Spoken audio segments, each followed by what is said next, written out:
What if you planned a quiet trip just to relax and escape everything, but someone else already knew you were coming? This happened to me about 4 years ago during spring break. My girlfriend Anna wanted something simple, something peaceful. She had been talking for months about renting a cabin deep in the woods. No noise, no people, just us. Her brother Hunter was staying with us at the time, so he came along too. I found the cabin online. It was exactly what we wanted, but it was also strangely cheap. At the time, I didn't think much about that. We arrived just before nightfall. The place felt completely cut off from everything. Standing on the porch, you couldn't even see the road we came from. It felt peaceful, but also a little too isolated. Off to the side, there was a small building, like a large shed. It had a padlock on it. Hunter looked at it and said the lock looked new, like it had been replaced recently. I laughed it off and said it was probably just storage, but something about it stayed in the back of my mind. That first night felt normal. We cooked dinner, had a few drinks, and sat outside listening to the sounds of the forest. When it started raining, the noise got louder. Frogs, insects, leaves moving. It was constant. Strangely, it felt calming. But just before I fell asleep, I heard something heavier moving out there, something bigger. I told myself it was probably just a deer. I woke up suddenly in the middle of the night to a loud thump against the cabin wall. I froze, trying to understand if it was real or just a dream. Then it happened again. Same exact sound. I looked over at Anna, but she was still asleep. I didn't want to check, but I knew I had to. I grabbed a flashlight and looked out the window instead of going outside. That's when I saw something that made my stomach drop. There were footprints in the mud near the shed. That didn't make sense. None of us had gone outside after the rain started, and those prints, they didn't look like an animal's. I locked everything again and tried to sleep, but I couldn't shake the feeling. A few hours later, I woke up to something worse. Someone was knocking on the front door. Slow, steady, deliberate. It was around 4 in the morning. No one should have been out there. The man outside said he was a forest ranger. He claimed there had been an incident nearby and needed to check on us.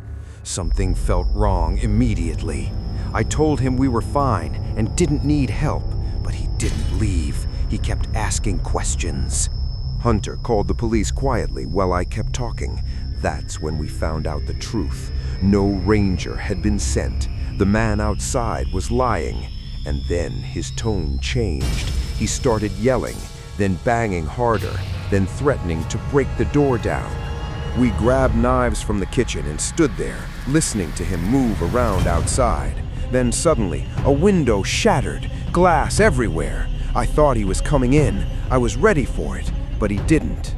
Then we heard sirens. The man disappeared before the police arrived. They searched the area, but found nothing.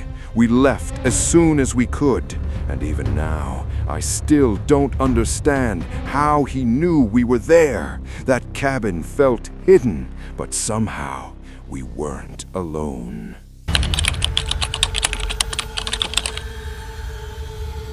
Spring break trips are supposed to be fun, loud, unforgettable. But sometimes they become unforgettable for the wrong reasons. This happened in 2016 during a college trip to Mexico. We were about 40 people staying at a resort. Everything felt normal until my friend Sahil started looking for something stronger than alcohol. We warned him not to do it. Foreign country, language barrier, bad idea. He said he wouldn't, but we knew him. At some point, he disappeared. His phone died. No messages, no calls. That's when things got serious. Then suddenly, we saw him walking toward us from the dark, but he didn't look the same. Sahil told us that the moment he stepped outside with those guys, something felt off. The music from the club faded behind him, replaced by silence, the kind that makes your chest feel tight. They led him down a side street, away from the lights. He said he kept thinking about turning back, but he didn't want to look scared. That was his first mistake. because the second they reached a darker area, everything changed. One of them grabbed his arm, tight. Before he could react, they pushed him toward a car parked in the shadows. He tried to pull away, but another guy stepped behind him. There was nowhere to go, no one around, no sound except his own breathing getting faster. They forced him into the back seat.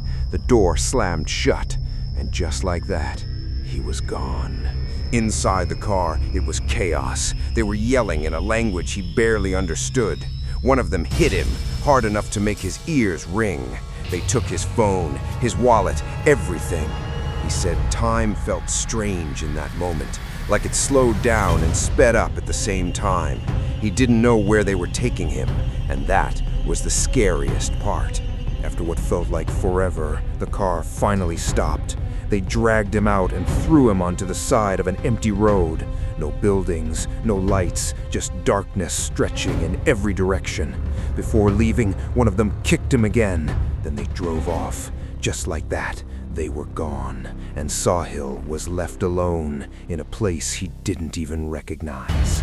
He said he didn't know how long he walked, minutes, maybe hours. All he remembers is focusing on one thing, staying conscious. Eventually, he saw lights far away and followed them. That's how he found his way back. When he finished telling us everything, no one said a word, because we all realized something at the same time. If he hadn't made it back, we probably never would have known what happened to him. And that's the part that still doesn't sit right with me. What if you went to a party where nobody actually knew each other, and leaving wasn't as easy as it should be? We were invited by a friend, or at least we thought we were. Too many people, too many cars, and somehow nobody recognized anyone. The host was always watching, never drinking, always writing something down. Then something impossible happened. A couple left and came back without their car.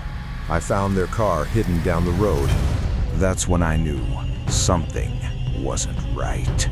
The next morning, everyone was watching me. When I asked for my keys, the entire room went silent. We left immediately, and as we drove away, they were all standing there, watching us go, not moving, not speaking, just watching. If you like this video, don't forget to subscribe my channel. See you on next videos. Till then, goodbye.